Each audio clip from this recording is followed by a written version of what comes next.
Yeah, we struggled really from the word go. I mean, we hit a couple shots early, but I mean, we didn't really get in a rhythm much the entire day. I mean, credit them; they did a great job defensively.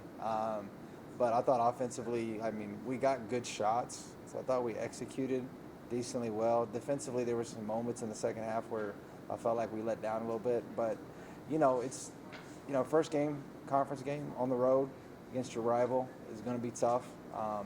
But these girls never quit throughout the entire day, and so we'll bounce back. I mean, it was a frustrating day, but we'll bounce back.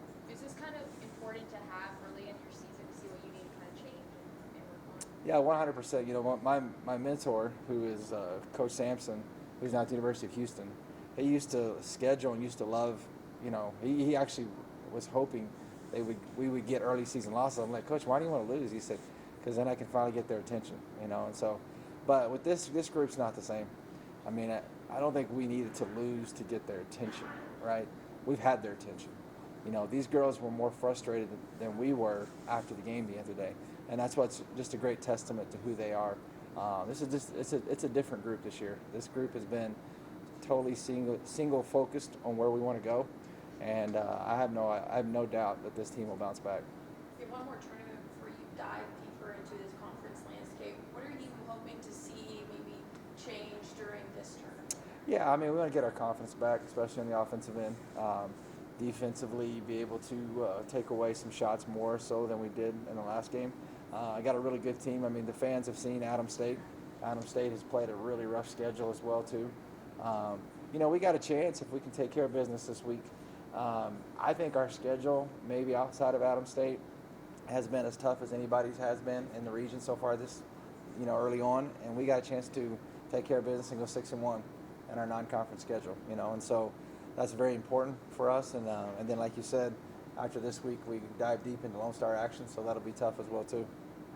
Going back to Saturday, the game kind of seemed to turn there in the second quarter. You guys only score 6 points. They kind of come out and finally get the lead, and then they never really finished. What happened there in the second? Like I said, I thought we executed pretty well, DJ. I think the issue was we just weren't finishing, whether that be a three-pointer or an easy shot at the basket. We just didn't. We weren't able to finish. And I thought that second quarter there we had opportunities to make that 5 to 7 point lead, 12, 14, 15 point lead. With the shots, and we just didn't fall because defensively, for the most part, if you really look at it, I think up until like the last 2 to 3 minutes of the quarter, it was like 6-4 us. Like neither team was really scoring, and then all of a sudden we let them get off an easy three, and then we turn the ball over, they get a quick layup. So now all of a sudden, boom, boom, last 2 minutes changed I think the last 2 minutes of the first half changed a lot of the complexion of the game because we were up, and then all of a sudden now you're down at half, and so it's just a learning lesson for these girls to be able to go back and watch the film and figure out what we did wrong there and get better from it. They had a little less than double the amount of points in the paint that you guys did. How are you going to eliminate those big points? I'm seeing 44. Yeah, so a lot of those points in the paint too came off layups and different things like that. So it's not just like your people imagine like just throwing the ball to the paint and the post scoring.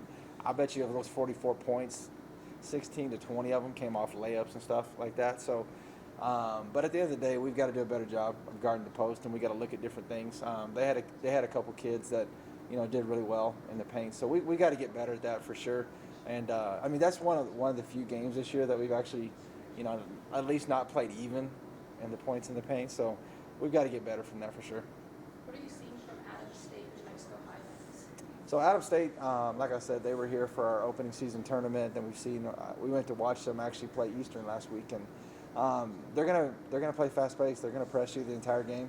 They want to create their offense, create off the turnovers that you make. So they want to do all those little things like that. Offensively, they like to, again, score off their turnovers, push the ball in transition, shoot threes. New Mexico Highlands is a little different.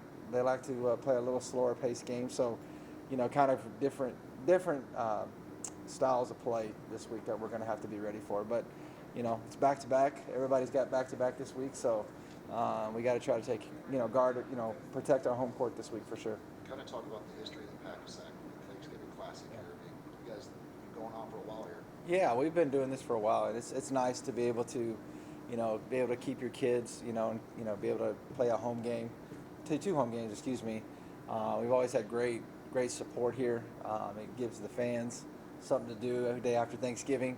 You know, people go shopping in the morning, and then it gets to the afternoon. They don't have much to do. They can come.